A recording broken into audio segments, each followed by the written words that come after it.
make a run back. What'd you think of Jaden? Hey, that kid has poise, man, and I think he grew up tonight. On that deep pass to me, that was a little bit of double coverage, and I've been just pushing and pushing and pushing. Like, trust me, with that safety flag, just give me enough air, I could go get it.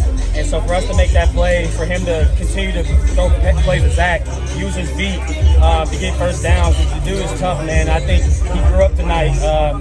He's been doing a great job in camp making those throws, but to come out here and do it when you got to have it with the game on the line, that's what great players are about. And I think he's going to be well on his way if he continues to work. That feeling you have tonight with Jaden, have you felt that before in your time in Washington? I maybe felt it a few times, but with the game on the line, honestly, to be able to go up to him and Cliff and say, put me in the boundary and give me the go route, and for them to actually do it, I think that's the first time that's really happened with the game on the line in my career. So for them to have that kind of trust in me, both Jaden and Cliff and our team, O-line did a great job of keeping everybody, keeping Jaden clean, and for him to take that shot and give me enough air to run under that ball. Like I said, sometimes, I try to give the basketball reference when your jump shot's not falling, you keep shooting.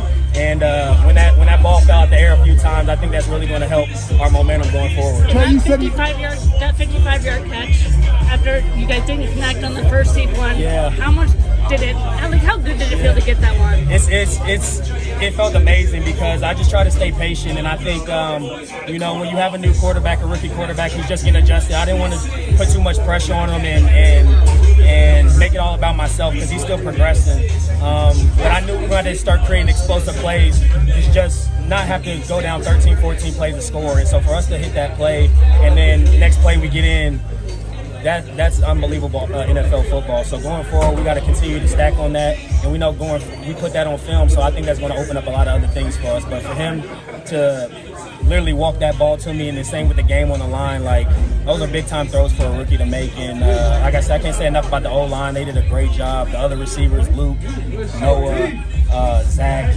everybody just had a hand in making this win possible. Quarterbacks throw you the ball deep. Yeah. Usually, I'm going to trust your phone to go make a play. Yeah. This was, he puts it on your numbers twice. Yeah, and the crazy thing about it, he's a leader because he's trying to keep my head right, and I do a good job of just staying focused. But he's been telling me ever since the Tampa game when we missed it, just I'm gonna keep coming back to you. I'm gonna keep coming back to you. Stay ready, and to have that confidence from your quarterback means a lot to me, especially from a young guy. And so for him to literally walk 2 passes to me, it was unbelievable. And to take a shot like that, those are big-time throws that he's going to continue to have to build on. I think it's going to help us going forward. So I'm so excited for this team, and I'm so excited for him because now, as a rookie, once you see those throws, you get more confidence. And I think his confidence is just going through the roof right now, so we got to continue to build it.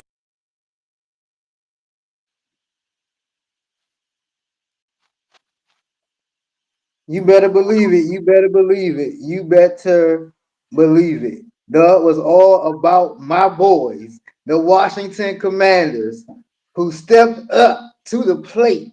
Okay? They stepped up when everyone else doubted them. All right, when everyone else counted them out. Don't make me start preaching today. When everyone else said they couldn't do it. It was DC. Come on, somebody. It was DC on a Monday night. Okay, on a Monday night, with a rookie quarterback and a suspect defense that said we still gonna find a way to pull out the victory. Somebody better give my boys a hand tonight. Somebody better give my boys a hand. Welcome, welcome, welcome to the People's Voice DC.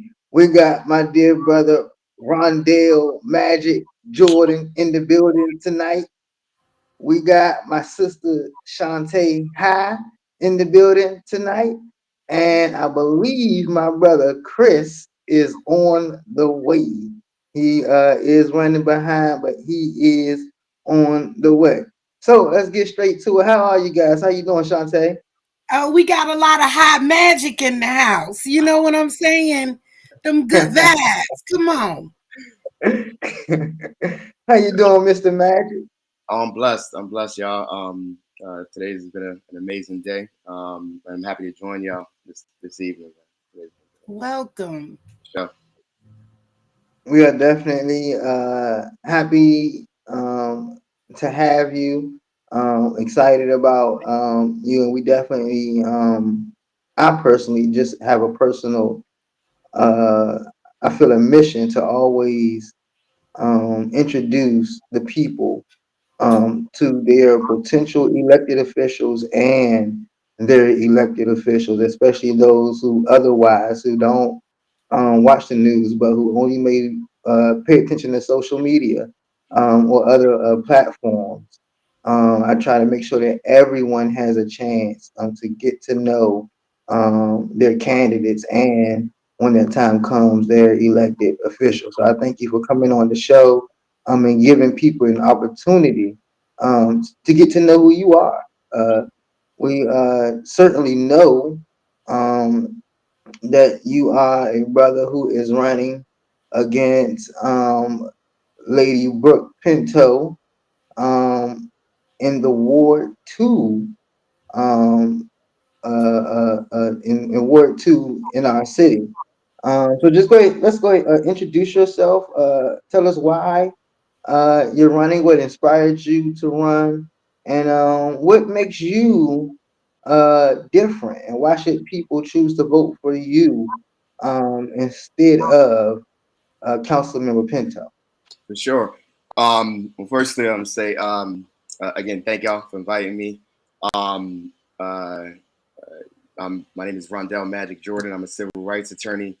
In 3 days, I'll have been in Washingtonia for 5 years. First day I arrived in DC, I began working with legal aid, representing people who have been sued for eviction um, just before and during the pandemic. Um, Sorry, let me take a step back. I'm originally from Brooklyn, the county of Kings. Hey, BK, baby, all day. Yeah. Yes. Yeah, I was born there, and God willing, I'm gonna die in DC. Um, and Working with legal aid, just seeing how insane it was during the pandemic. Lots of folks, particularly Black folks, Black and poor folks, getting evicted, even while it was an eviction moratorium. Was beyond frustrating. And halfway through my time there, I realized, yo, before people need my help, we gotta solve these issues, right? And it's been a challenge and a half trying to get folks who exist in these nonprofit structures. My career has been in a nonprofit structure, as to why we ain't doing charity work for Black folk. We don't need charity. And in Brooklyn, where I'm from, I was born in the highest concentration of public housing in the United States, in Brownsville, Brooklyn. My family struggled with eviction and rent insecurity, and by the grace of God, and lots of people who was willing to look out for me, I was able to overcome that and then end up here in DC. So after working with state for over a year and a half, or nearly a year and a half, I worked with a workers' rights group, another nonprofit, protecting folks who have been trafficked for labor and sex trafficking, migrant workers who have been exploited for wage theft, and again, be in the space where it's like, okay, how can we, avoid triage, like, you know what I mean, like solve the problem upstream. And after about a year and a half or so there, I found my way working with another nonprofit based in here in the district, where I represented young people who come into contact with the youth justice system. And this is what got me off the bench and into this race. Last year, as I may know, the council, spearheaded by the incumbent Brooke Pinto, passed the Secure DC legislation. About 3 or 4 times last year, I testified in my capacity with my former employer, basically letting them know, like, in the 90s, we tried this. My brothers, I have 2 brothers, both of them are felons. They succumbed to some of the policies and the legislations that were rewrapped and cleaned off a little bit and put in the Secure DC legislation. And the part of Brooklyn I'm from, in Brownsville, that's where they pioneered the stop and frisk. So I remember being 13, 14 years old, getting stopped so often. I just thought that everybody was on that. That's how everyone was existing, being over policed and under resourced.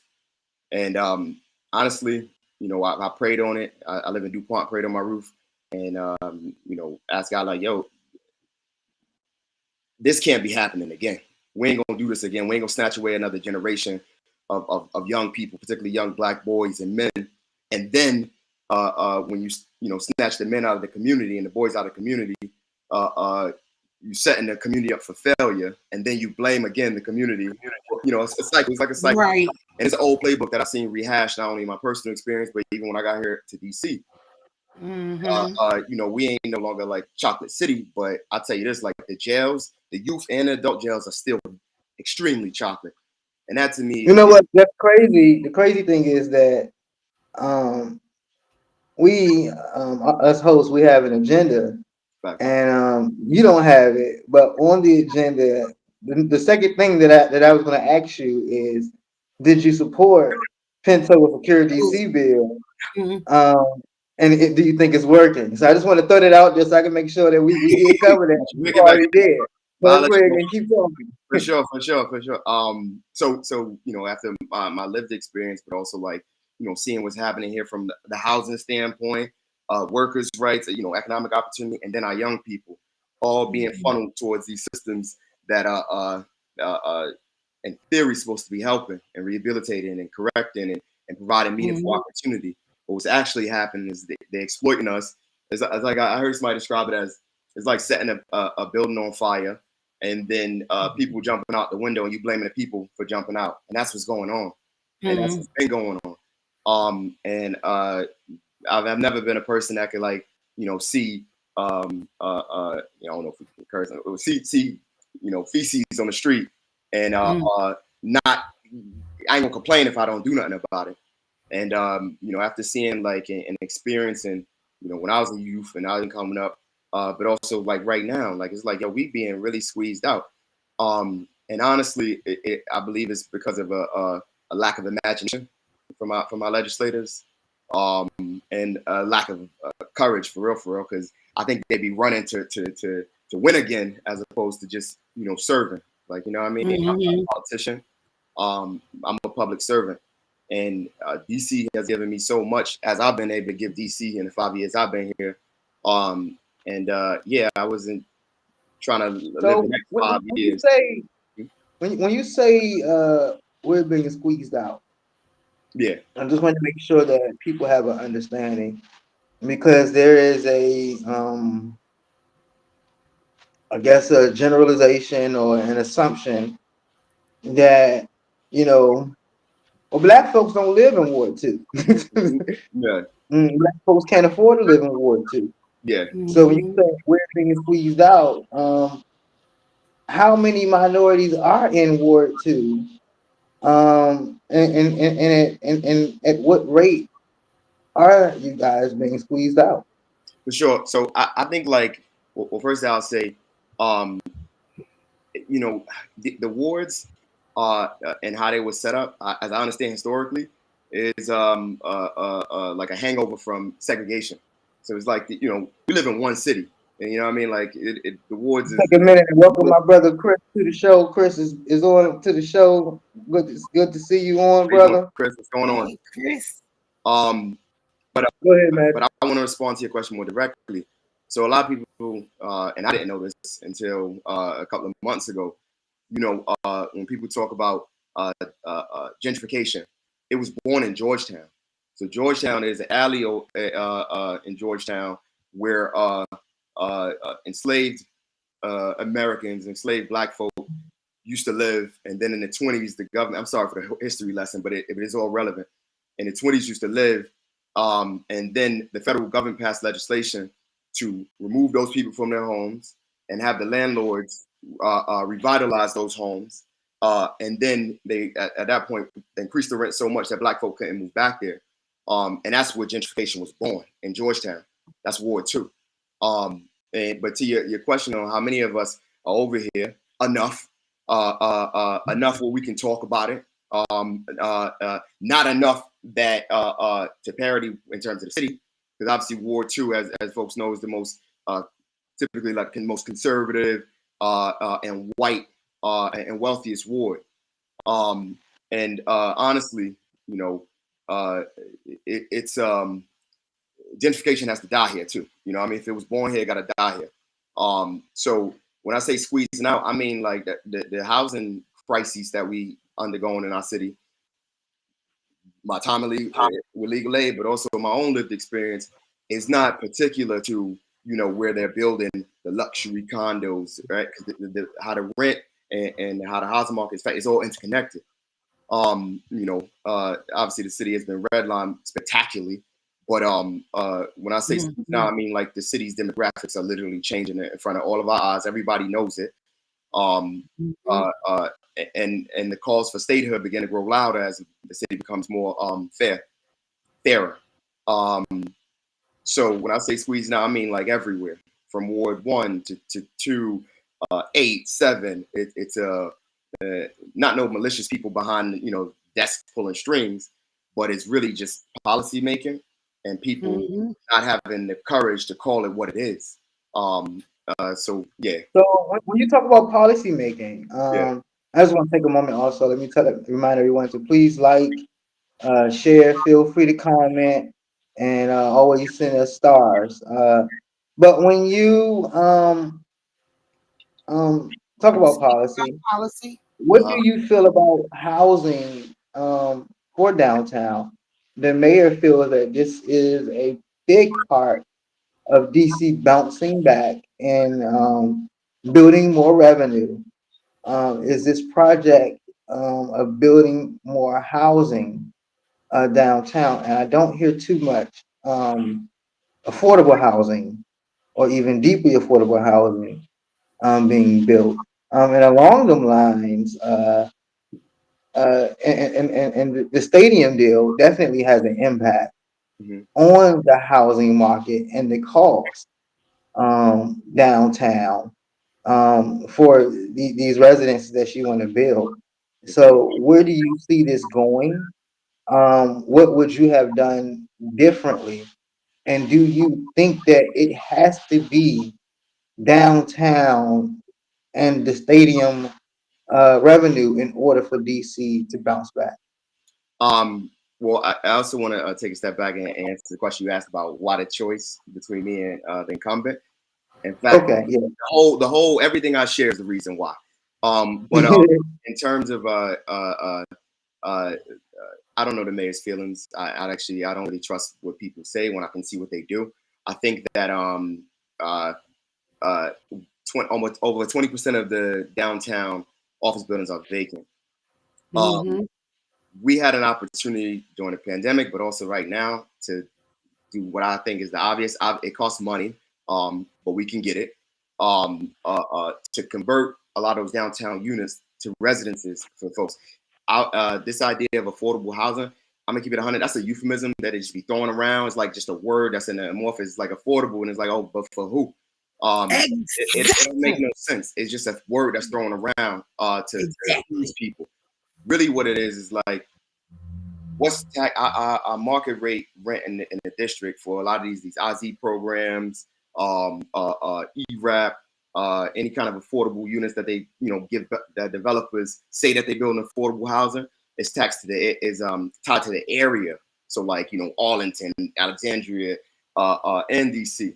So really, again, it's a finesse. They say affordable housing, but it's like I'm gonna go into a home and be poor. You know what I mean? Like that's ridiculous.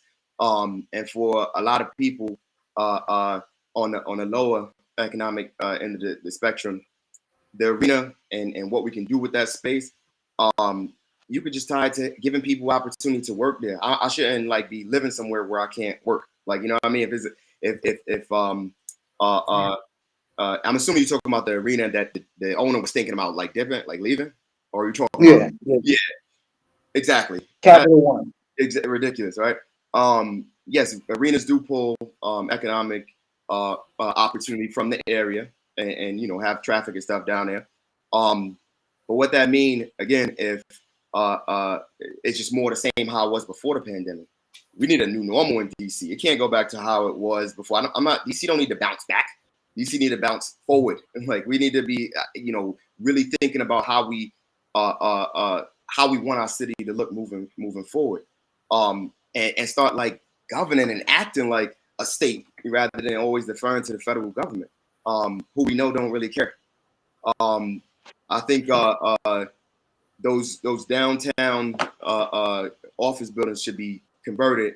Many of them, if at least half of that 20% that's vacant, to residents for folks who are poor. And we should stop saying again affordable housing. Are you poor? Are you struggling? If is your income so much though that if you paying 40% of it, your kid's gonna go without eating. You know what I mean? Like it got to be structured around the reality instead of like these, these glittering generalities, these words that they throw out like affordable for, and it's like everybody who's in an affordable housing unit. I wait, I'm gonna say everybody, but I'm sure most people who are in affordable housing units don't feel like it's affordable, and that's the problem when you have people that are so removed from the community that they serve, making decisions about the community, and whether that be in Ward 2. Ward 4 or 5, much of downtown is in Ward 2. But I'm not a person who make decisions out of fear, and I'm convinced that the mayor is afraid of losing her grip on whatever she thinks she have, instead of really just operating on a strength. Like, yo, who's struggling in our city? Let's make sure that the people who are struggling are taken care of, and then I promise you that it actually goes up. They like to convince, like, oh, funnel down, trickle down. No, it goes up. I mean, if my neighbor is fed, my refrigerator is okay. I mean, if my neighbor is housed, I ain't got to worry about nobody running in my house. I mean, it's common sense, kind of like making sure that the people who need and most need are taken care of, and it starts with housing. So I believe like any kind of like bouncing back to DC, how DC was before, is not only a missed opportunity but a failure of imagination and leadership. Cool. What are your thoughts on I-83? Oh, I noticed that you're running as an independent, right? I am. I'm a huge proponent of it, because and this is actually related to the whole thing with like why I decided to jump in the race. The Democratic Party has had a strangle on DC, and I mean most big cities in the country, but for sure DC for decades now. And for me, it's a matter of like, okay, we continue to just go with the Democratic Party, or in some cases, people feel like it's not even worth voting because they already, it's like, oh damn, once the primary is done, that's it. And we continue to kind of like oh my bad, so some pop up. We continue to like go along with people based on the letter at the end of their name, rather than the policies and what's happening in my life. Like, is my life meaningfully better since I voted for the last person who had a D behind their name? And honestly, they take advantage of us. They take advantage of it, and I mean like everyone in DC, but particularly Black folk and poor folk in the city. They have this practice of having the election decided again in June, and that's ridiculous, man. It pits. It doesn't give voters a choice and an opportunity. I think I-83 is a great opportunity to have people across the city who decide to run for office or to run for re-election have to get more than 20% of the people who live in that ward or in the city to vote for them. You know what I mean? That's ridiculous and inherently unjust and undemocratic. But the reason why I think there's been a ton of pushback is because the Democratic Party in particular will lose a power in their of their grips that they got on the city. I also believe that neither the Democratic Party nor the Republican Party have a monopoly on great ideas, and they definitely don't have a monopoly on stupid ideas. And I think that for too long, folks in the city don't have a choice past June. And as we know, with this upcoming November, choice is important. It's everything. It's how ideas are fleshed out, and how people don't feel defeated when they go to the ballot, when they vote in a city that's for all intents and purposes, is going to go blue. It gives people an opportunity to again, make meaningful decisions, and also holds the elected officials and the people who are running for office accountable. You ain't got to, like, you know, here in Ward 2, right? Folks just go to Georgetown and do they spindle and cater to those folks, when it's like, wait, that's only a snippet of this of our community. That goes along, not even just in Ward 2, but a lot in a lot of these wards, a lot of these races, you know, people not running opposed, so they're not really having to do anything. That's just like, that's wild. So I'm running as an independent for that reason. And I'm huge on I-83. I think opening primaries to lots of folks who don't, you know, whether they decide to not register or they just, you know, gave up on their party, to still hold people accountable. Well, I'll personally say that I definitely support ranked choice voting. I am very afraid of the ramifications of open primaries, as I am a Democrat for our party. But some exciting news, everybody, right here in Ward 2 at the MLK Library. This Saturday is the Art All Night celebration. I'm talking Black Alley. I'm talking Junkyard Band. I'm talking the Experience Band. I'm talking the Backyard Band, who is the best band out there. DC Vibe is in the house. Relentless Band is in the house. Beats by DJ Dirty Rico. DJ Flex is in the building. Okay, hosted by Billy the Kid. I'm telling you guys, you can look forward to me being there, front and center. I'll be there too. I'm telling you now. I'm gonna be in my zone, baby. Maybe my zone. I'm gonna be in my zone. I done heard a few bands gonna be there. I am going to be in my zone. I can't wait. I'm looking forward to a very fun and safe evening in Ward 2 this Saturday. Chris and Sean, did you guys have anything to add? Any questions? Yes, Mr. Jordan, I'm glad you're here. So you're going to be on the ballot in November. No, actually, no. So, and I'm glad I get the opportunity to talk about that. So this summer, as folks know, you got to meet a certain signature threshold to have ballot access. So this summer, me and a small group of people, we ain't got no money. I'm trying to get the money out of our politics. So a small group of volunteers, we out sweating all over Ward 2 trying to get people to sign up. And Ward 2 is notoriously the most difficult place to get people who are registered voters in Ward 2 to sign up. Whatever. So we submitted 532 signatures this past August, and we were challenged. We were challenged by the incumbent, the surrogate, and they challenged. And for folks who don't know how the board of elections is run, it's kind of spooky. They challenged. This person challenged 89 of our signatures. I think approximately. The person's name would be James, would it? I'm sorry. No, it wasn't. No, it was a. Oh, okay. Yeah, she sent a Black woman to do her work, which was wicked. Wow. So 89 challenges we were challenged. The BOE, I think, determined about 25% of them just off their face. I think a little bit more than that, actually. I don't have the stats. I don't want to be misquoted. But basically just facially wrong. So you have to not only challenge a defect, you have to point to like what exactly is wrong. At the end of the challenge process, but also, taking a step back, even if the person who raises the challenge, if the defect they allege is wrong, like they were just off, the board of elections can substitute their own judgment and say, okay, you were wrong on this grounds, but on this grounds we knocked you out off the ballot. Which is again okay, I guess. So I went through the process and let them know, like, a lot of these folks don't even realize they're not registered at the address. Like even my next door neighbor, she's been living here as long as I have, and she assumes that she's registered here to vote. I found out via the challenge that she wasn't.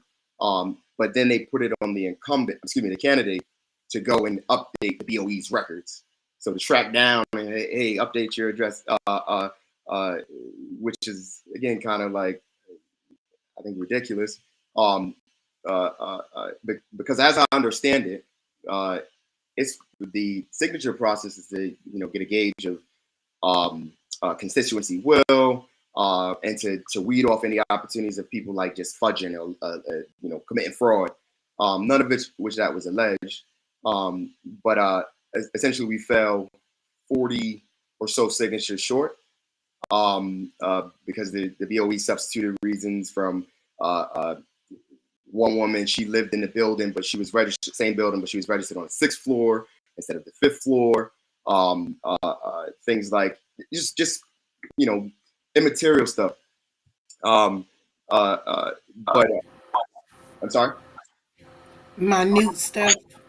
Yeah, minute. What I would consider minute, because again, like I spoke to thousands of people, and people who even were unsure about whether or not they were registered in Ward 2. I didn't even allow them to sign.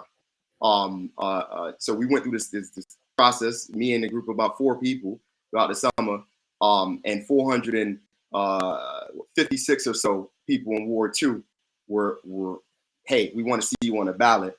But for someone who challenged, meaning about 93% of the way towards the threshold, I satisfy. But someone who challenged our petitions through Brooke Pinto, was able to have a 40% hit rate on whether or not like there's a defect or anything like that. So we won't be on. She should be. We won't be on the ballot this November, so I'm doing a write-in campaign, Chris. But yeah, I think it is another way of people who are desperate people in power trying to avoid competition. She didn't want to see no young people going into that booth, or anybody going to the booth and seeing Rondell Magic Jordan. I'll say this: there is definitely some issues. Definitely some issues. First of all, with the BOE. With the the BOE, and with a lot of the signature process and the challenging process. Yeah. There's a young lady that ran in Ward 7 by the name of Sharice Muhammad, who actually took her case to court and tried to appeal on the BOE ruling, because it's so ridiculous. But it's just a lot that an election ago, another young lady, Laniqua Dominique Jenkins, ran for council at large and went through a ridiculous process at the end that ended her campaign. Yeah. So there are definitely problems to be had, and I am personally and have been for about a year gathering information and preparing to introduce possible legislation to just reform this whole thing. But I wanted to ask you, in a lot of states throughout this country, there's an option. There's an option for you to get a certain amount of signatures, or you can pay a certain amount of dollar amount, and then you can get on the ballot. Yeah. And for those who may not be able to pay that dollar amount, as far as low income, TANF recipients, people who get government assistance, there are ways that they can get a waiver. So would you be in favor of, do you think it would be better? Because I believe there is a disparity. Some folks can't take off for 2 weeks and go and campaign. Right. Some folks can't go to be at a forum or debate at 3 p.m. They got to pick up their child from school at 3 p.m. Right. And so it gets a lot. But would you be in favor of being able to just, hey, look, I can't do all those things. I'm not there, but I did save up because I plan on running. And, I have my 2,000 and I want to be on the ballot. I can campaign from here. Would you be in favor of maybe something alternative than collecting thousands of signatures? Yeah. So as I understand history, I think history is always really important because it gives a perspective on what we're looking at today. You know, if you paying to get access to the ballot, to me that's almost like tantamount. It's about to like it's too close to poll taxes, and the whole signature process is another. It's a modern day poll tax, particularly how it's going on here in DC for the reason that you mentioned. Who can afford to do it? Who can afford to be out there? Who can take off the time? Who can go? You only can go to the Board of Elections and use their kiosks. It's not like it's readily available online. Use their kiosks from the hours of 9 to 5 to see whether or not a voter's information is up to date and accurate. So who can afford to do that or pay somebody to do it? So I'm not for having people have the option to just pay to get on the ballot, because what will happen just like I was before, you're going to have the people who can overwhelmingly paying. And then the waiver process is going to be like some jumping through hoops to prove that you're poor. You know, it's going to be a barrier for the people who need waivers, but for people who are poor, it's just the money that talks, which is what's going on here in Ward 2. This seat that the incumbent occupies was largely purchased, I believe, when she initially ran. I think the process should be, the Board of Elections first should be doing their job. They should be constantly updating their roles and maintaining active voter rolls.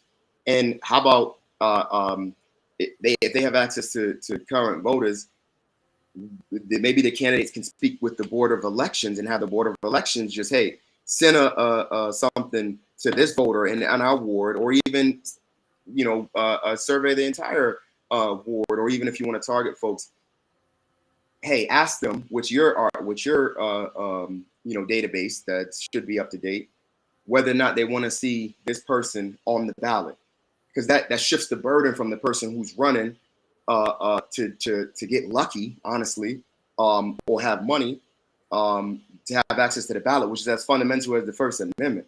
And that's what the Board of Elections has discretion. They can waive. This is too much power in this non-elected board to waive whether or not a signature here is legible or a signature there is not legible, or like a person living on a 6th floor instead of 5th floor. And it's like, we talking about whether or not people have options, and we're talking about whether candidates can exercise their First Amendment right to be on the ballot. And you having people who if they not, I don't know how they operating over there. I don't want to speculate, but I can only go off of what I see. I know that there's a huge difference between the primary process, getting signatures, in the general process, getting signatures, general election process. I think that's inherently, honestly, racist and biased, because it puts, again, money and/or party alliance and allegiance ahead of, hey, does this person is this person saying something, or are the people around that person open to want to see this person on the ballot? It's a weird like dynamic. So to answer your question, I want to get money out of politics, brother. I think having to pay to get on the ballot it comes with issues, and I'm certain that having folks who of little means having to request a waiver or get waiver access is going to come with loopholes, just like with any other program designed for folks who are struggling. You got to prove that you're poor. That's backwards. Brooke Pinto and the mayor has refused to even acknowledge the brutal murder of Justin Robinson by our very own Metropolitan Police Department. He is simply guilty of falling asleep in the drive-thru at McDonald's. Reports initially claimed that he was trying to grab an officer gun. Video evidence further proved that was wrong. As a council member, would you have said something and spoken out against the police in our city by now? would you have at least called the family of Justin Robinson by now? And what do you think needs to be done in our city where there is supposedly a safety problem, yet your opponent approves more MPD, is saying that that's the solution. We already talked about the Secure DC Act. But what are your thoughts on this entire situation, and how would you react to MPD? Firstly, it's heartbreaking. Justin is the latest in of, too many young men, black men, not men of color, black men in particular, and boys being killed at the hands of police. I think it's, again, going back to this governance of fear. I think they're making political calculations about it when this is a young man who lost his life. He could have actually not just been sleeping in McDonald's. He could have been doing I don't know, anything short of harming another person or doing anything crazy. None of that warrants him being killed. So absolutely call the family. I think that's a bad decency. If you have compassion and empathy for the people who you serve, I think they get it twisted. They think that the people work for them, but it's not. That's not the case. Absolutely call out the police. I think a lot of the frustration and the issues that manifest in our city government and in the federal to a large extent is because there's no accountability. Resources, because they have the power of the state behind them, right? They have the power of the city behind them, and they have the power to wield it and end someone's life. And that's what happened with Justin.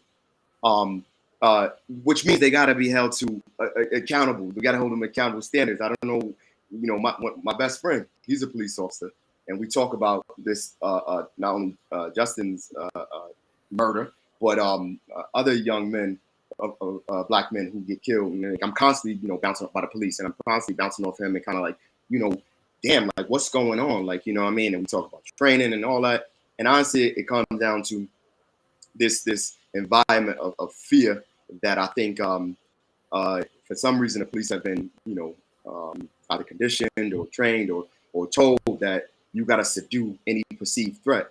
And the problem with that is, threat perception is subjective. It's going to be in whoever is, they said initially that, he went for a gun, but then it's like, yo, I put myself in Justin's shoes because police officers have put out firearms on me before. It's like, all right, if you wake up and, out of consciousness, state of semi-consciousness, and you see somebody with a gun in your face, I'm also going to, try to get it out my face. But I think how they were, I believe how they were operating is off the, okay, we already know it's a black man there, so strike, all right, bet. So we are ready to do whatever we got to do to defend ourselves. But then if you create the threat in your mind or in reality that requires defending, it's like, damn, like, okay, what's going on here? The mayor, again, I don't know if it's whether a lack of imagination or whatever, but I only see what they're doing. There was just a report that came out that said that we don't need no more police officers in the district to make the community safe, right? So it begs the question, why are you doing that? Or why are you being suggesting that if it's going to be firstly too costly, but also isn't going to work? And I believe that they like to solve fake problems. They like to solve problems of fear instead of like real issues. We don't need more police officers. We just need less crime for police to solve. And a lot of the way you would get to that is addressing the root causes of criminal activity. Largely, it's here in the district. This is the worst place for black men and boys to live economically. Not to get into the housing related issues and our education. DCPS largely not preparing our young people to excel and succeed in the future. So what you have is the most gross inequality between black men and white men in the United States and DC. The most gross unemployment. So black men in the district are 7 times more likely to be unemployed than white men here in DC. If we was a state, And when we become a state, that would be the worst in the country. So that's embarrassing. And,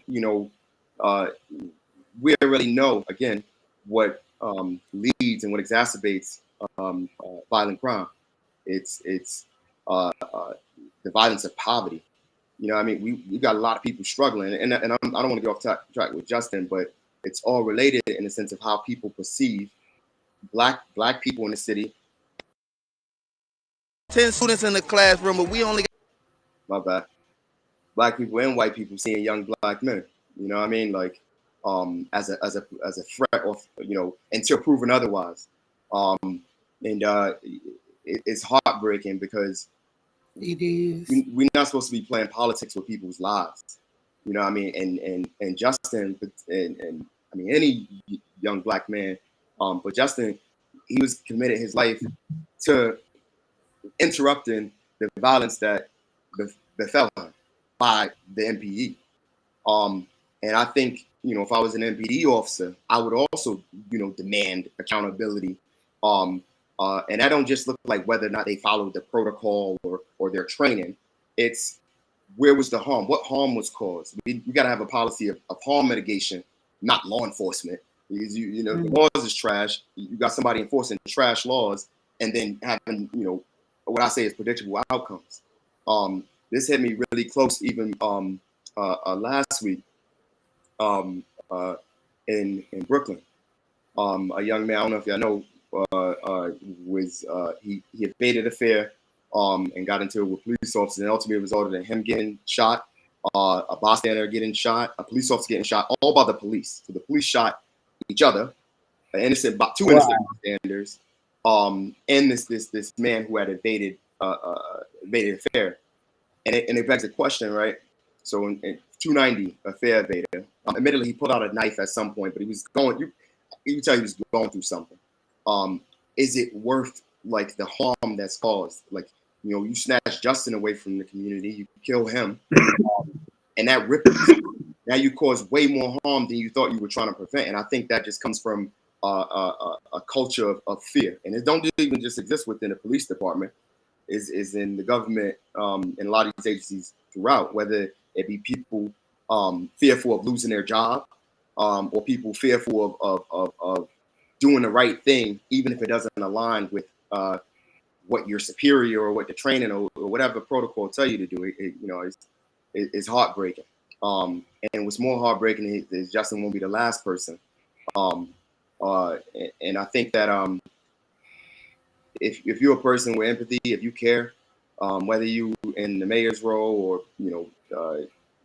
the incumbent's role, Councilwoman Pinto's role, you're supposed to care. You're serving people, not yourself. You're not supposed to be thinking about these mythical constituents who are going to be upset if you challenge the police. The police, that's a job. That's not like it's like they're not superheroes. That's a job, So that's just how I view it, bro. You mentioned the youth. I want us to take a look at this video. 10 students in the classroom, but we only got 5 books. How is that possible? But you sending millions of dollars across the sea? It don't make sense to me. We're going to help out the people that need help, but home base first. I went to a school in D.C. that might have 10 students in the classroom, but we only got 5 books. How is that possible? But you sending millions of dollars across the sea? It don't make sense to me. I don't really understand it. We're going to help out the people that need. Makes perfect sense, though. Yeah. You want me to just respond to it? Yeah. What's your response? First, the young people know, like they're not dumb, and I think people be thinking that they're dumb. Like, they can see, they have eyes, they understand. Like, wait, like I'm being finessed, I'm being played, and even if they don't have the language all the time to articulate it, they can feel it. And a lot of the young people I worked with, young people again end up at YSC or committed to DYRS. They know they're being played, and their a consequence of that is their actions as a result of being not having the language of like, yo, y'all playing me. I'm going to a school that's failing, and you're worried about absenteeism, and you're talking about going to this school, and I know I'm not learning there, and that don't make any sense. But to the young man's question, how is that possible? That's possible because of people, again, making decisions and usually with resource allocation about who they want to excel, who they want to educate, who is worth being competitive in the future economically, right? That's what it comes down to. Who are we going to invest in? Who are we going to make sure is fed every night? Who are we going to make sure parents can survive with one job and be able to show up at parent teacher night? Who are we going to ensure that I ain't going to sleep with rats in my home, where like now I'm going to school the next day, cortisol all night, and stressed, and I'm going to school, and how you expect me to focus? But you know what I'm gonna do? I'm gonna put you on an IEP, which stigmatize you and put you in okay, now you need individual a learning program, but like we don't think that the young person needs individual help in their home, individual help when they go in and eat, individual help in any capacity, it's ridiculous. And honestly, like I saw that video before a couple of days ago, and my brother, my next oldest brother, he's 12 years older than me. We went to the same middle school, and I remember in my history book when I was in 7th grade, seeing his name in it, because in the front of the book you write, and I'm like, damn, like 12 years, we got the same books. I'm seeing my brother's name, and I'm writing my name now, and it's like, oh, now y'all playing. Yeah. So that's something that they copy and paste that process all over the country. I mean, whether it be Brooklyn here in DC, and then again, you blame the kids when there's like, okay, they're not reading proficient at their grade level, or they're not meeting their math proficiency. When it's like you actually set them up to be frustrated, to fail, and to be blamed for it. And that's ridiculous. That don't happen everywhere in the city. That damn sure don't happen too much here in Ward 2. And I think that anytime. Excuse me, no offense, but the parents are also blamed. I'll get to that. Because, the parents are blamed because they say the parents didn't care, or they didn't give enough support. Although the parent can go through all of the loopholes and the tunnels and army crawl to the last obstacle to get their kids the assistance that they need to succeed. Yeah, that's the easiest and the oldest trick they always do. Blame the parents before ultimately blaming the children. It's like if I went to the same schools as my kids, and then I'm sending them to this school, whether you jumping through the hoops and hurdles to get your child the support and resources they need, still they got to come back home. Still they got to come. I think about it like this: even if they go into an A school, if they come home to an F house or home, we're gonna have terrible results.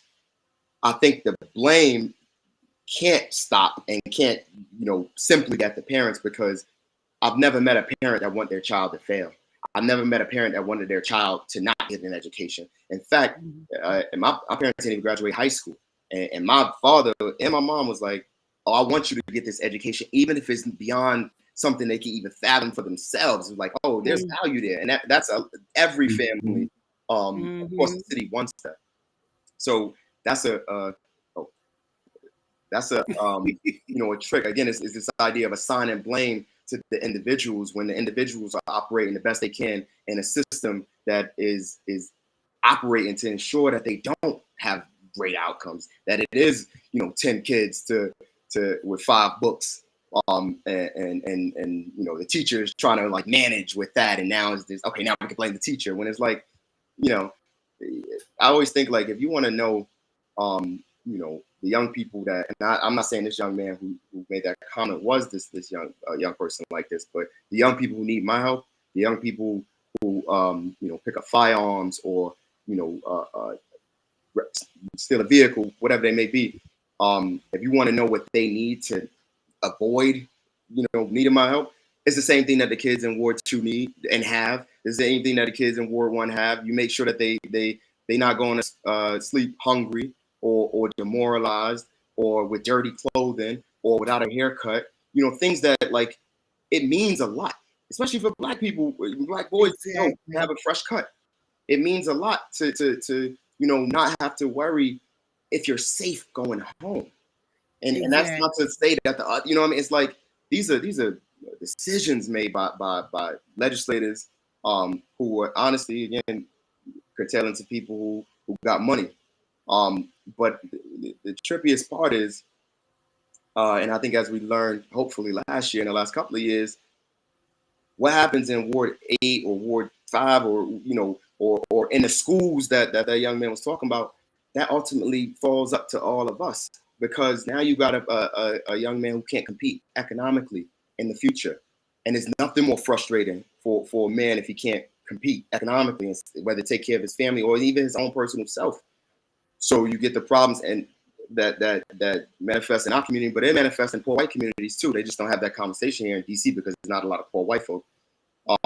So we got to make sure that not only our schools are resourced, but the whole entire ecosystem of education is resourced. Because as I see it now, it's a pipeline. You start in the classroom.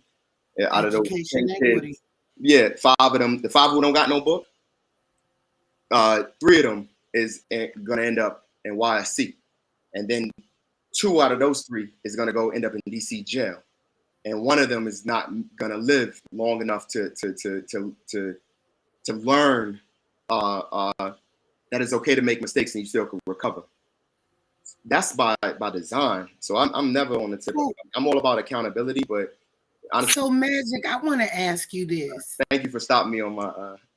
Oh, I'm sorry. I wanted to ask you this though, because I noticed that in our communities, those that do care and support, we put together that circle.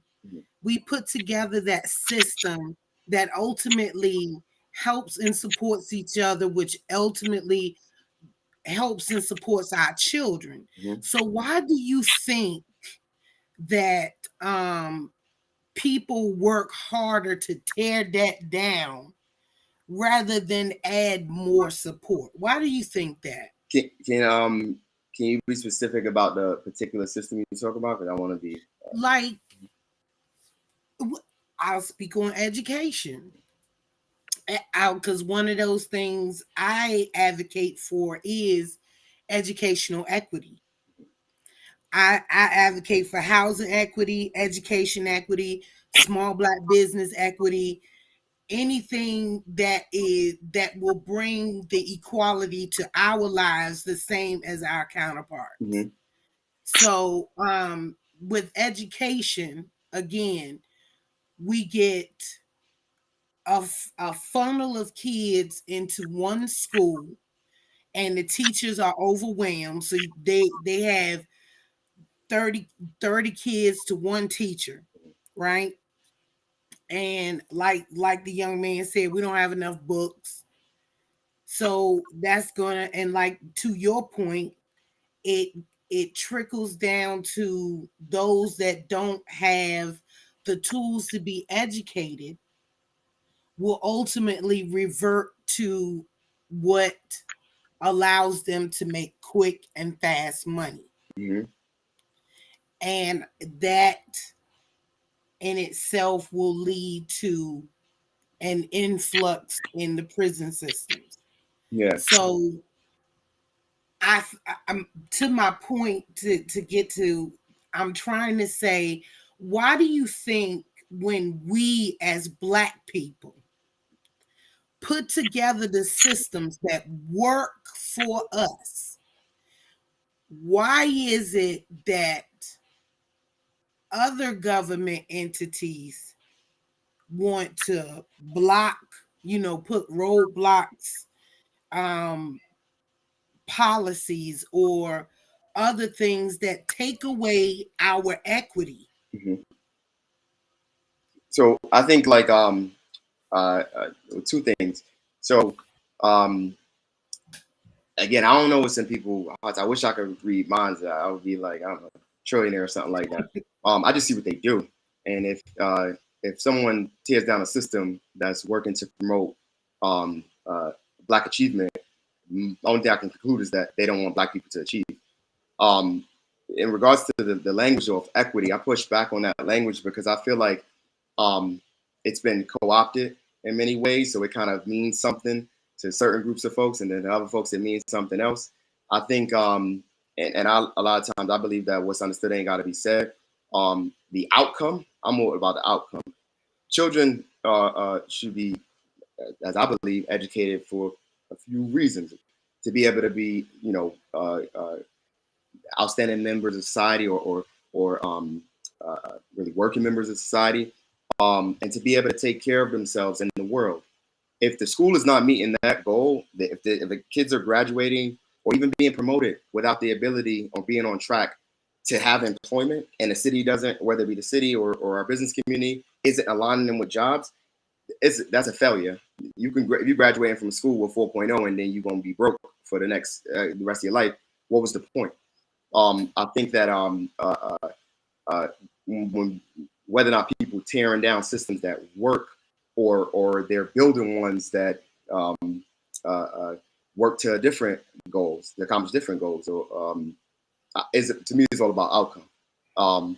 So I can't speak to like why people would do that, or even why our people would do that, because DC is unique in that a lot of the decision makers are Black folk, and a lot of the judges and lawyers are Black folk, and it's like, and the correction officers, Black folk. It's like, why are you doing this? Why are you harming your own community?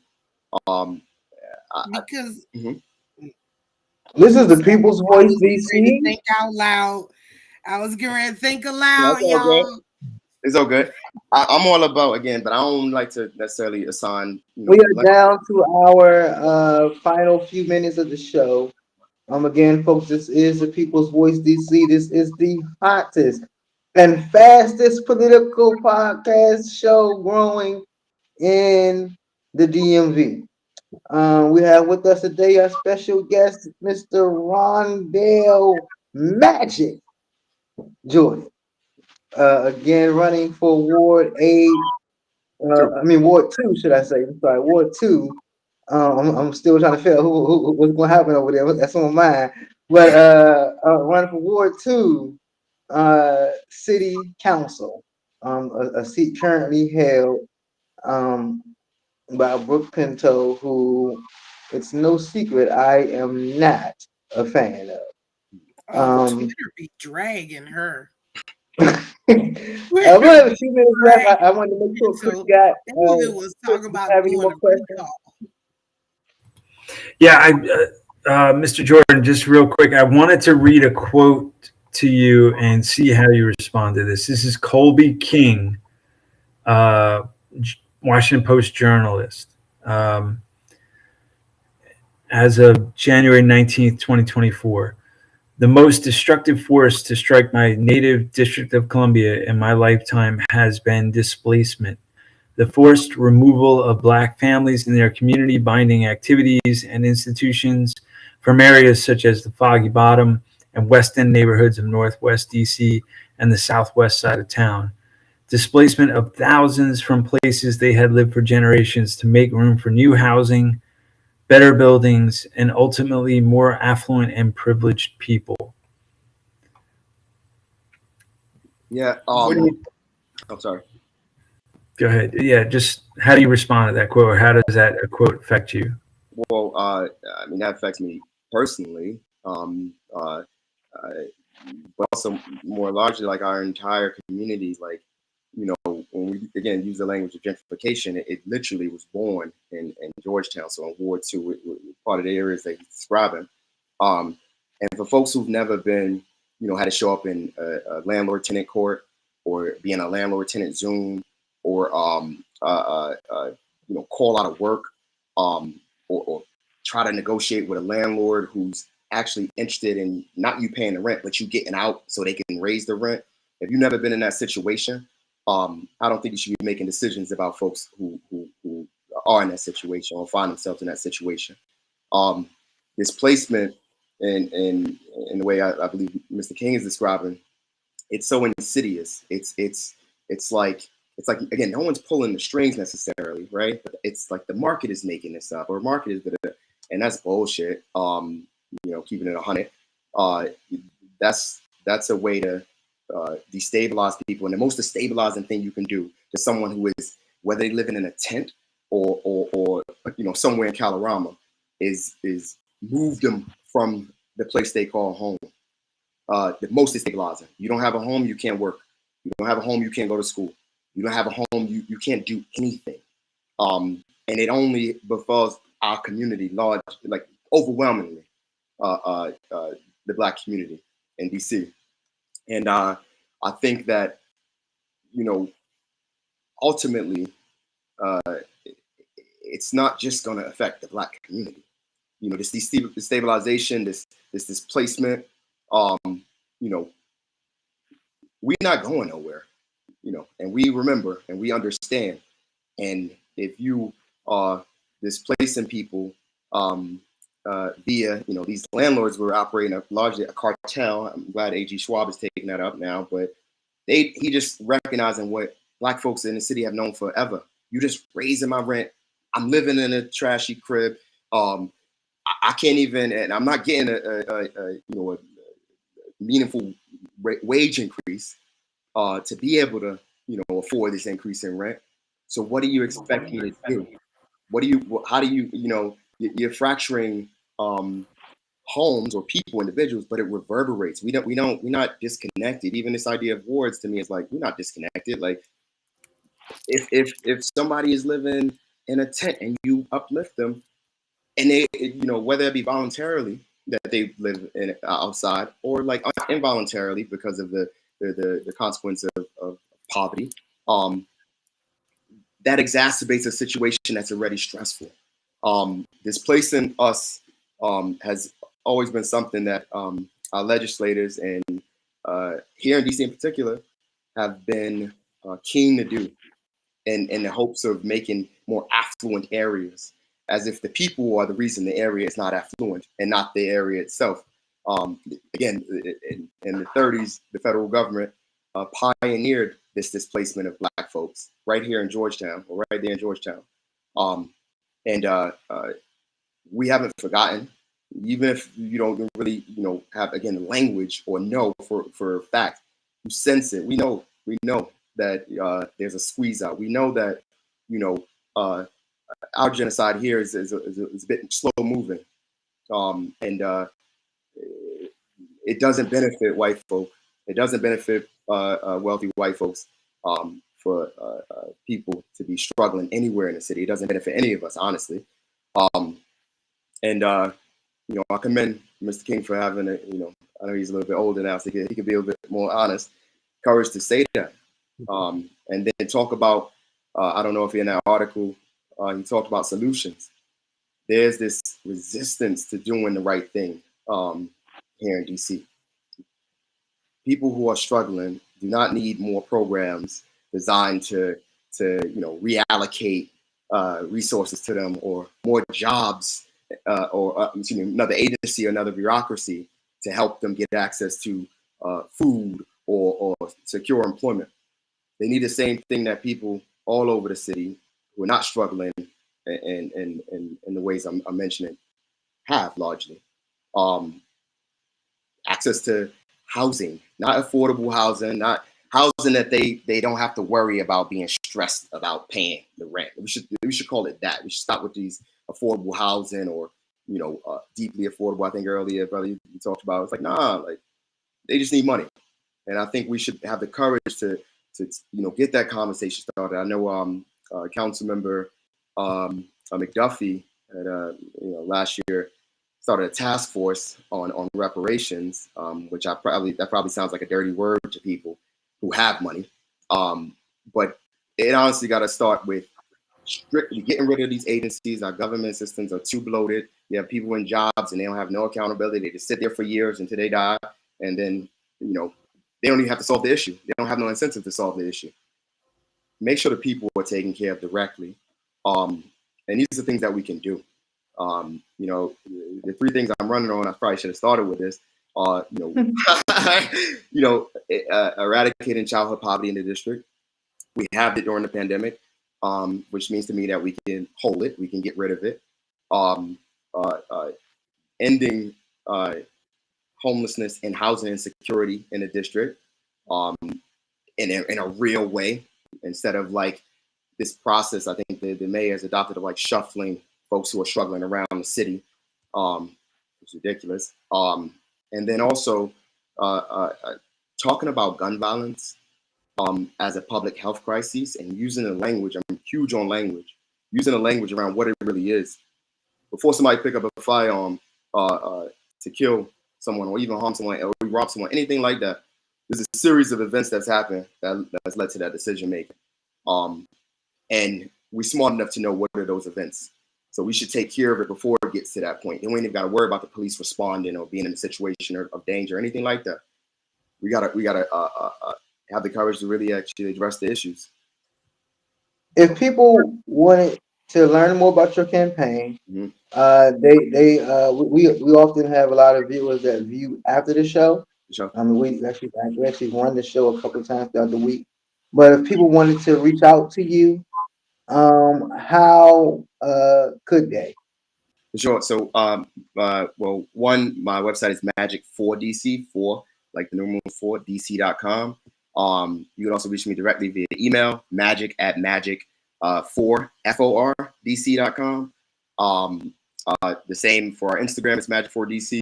But yeah, you can shoot me an email. We can chat. Like again, I'm not no politician. I'm a public servant, and I don't know.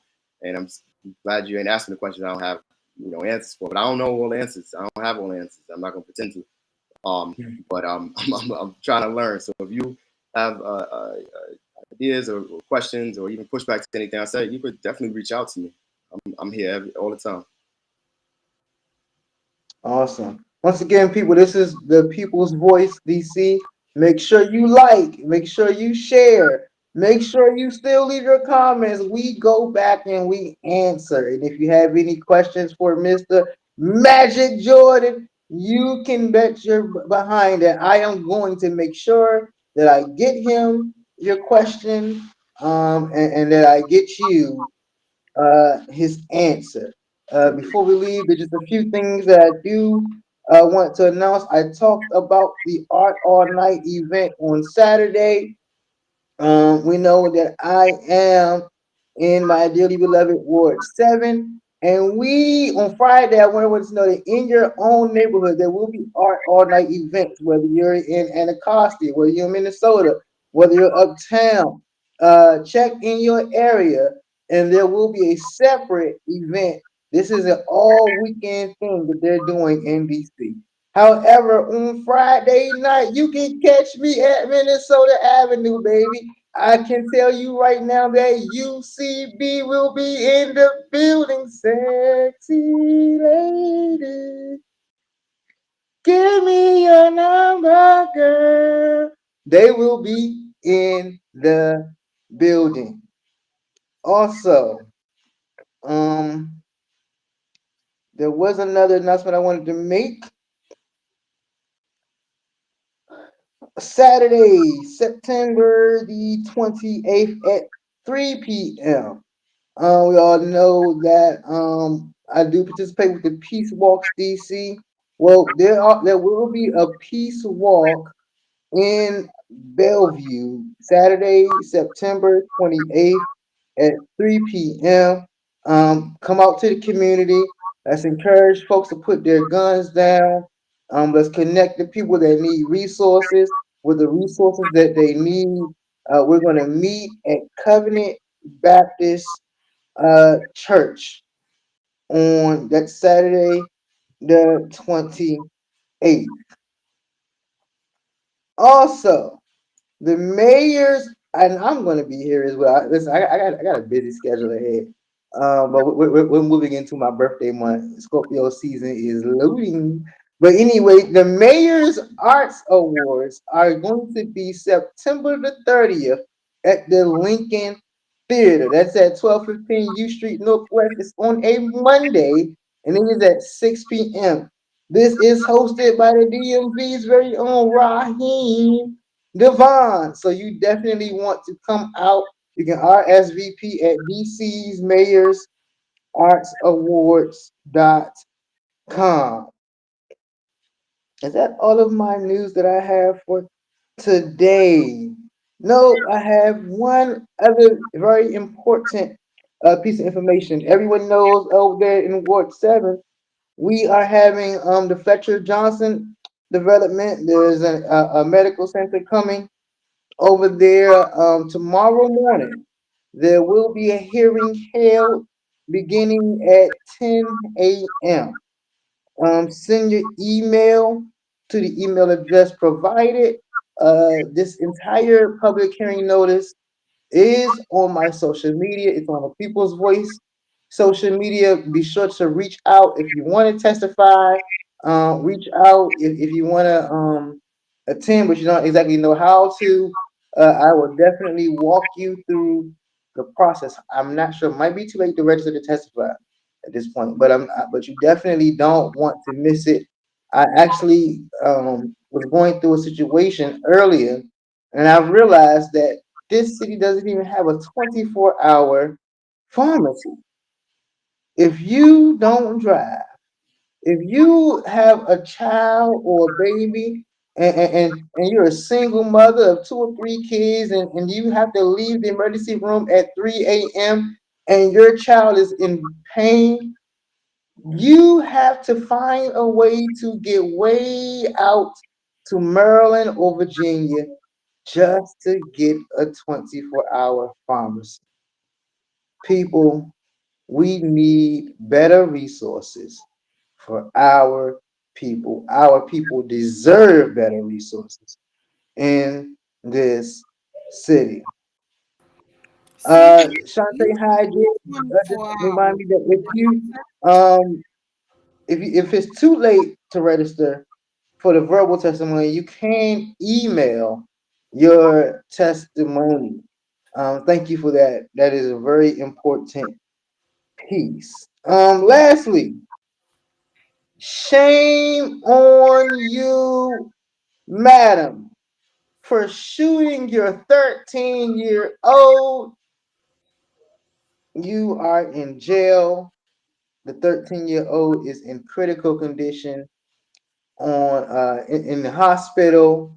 Reports say that her 13-year-old daughter came home from school, took the trash out, make sure the trash was beside the road, came inside. An argument started between this lady and her 13-year-old daughter.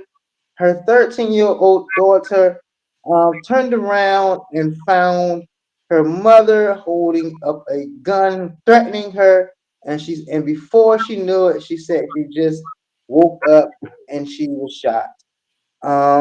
Before paramedics got there, the mother tried to coach the child and told the child to tell them that an intruder entered into the house and shot her. This is such a tragedy. We are all praying for this 13-year-old that she makes it. I'm praying that this mother gets the help she needs. Nevertheless, I'm praying that she gets the justice that she deserves. No one should ever get angry to the point where you feel like you need to shoot your own child, your own flesh and blood. When we protest, there's a practice that we say, shame, shame, shame.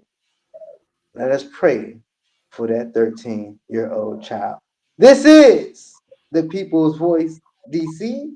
I am your host, Pastor Mike, co-host Chris Otten, and Shantae Lady High. Today was our special guest, Rondell Magic Jordan, running for Ward 2 DC Council. I want to end this show by remembering a brother who this country has failed, who our justice system has failed, and who for sure the state of Missouri has failed. Rest and peace forever, Brother Williams. Goodbye.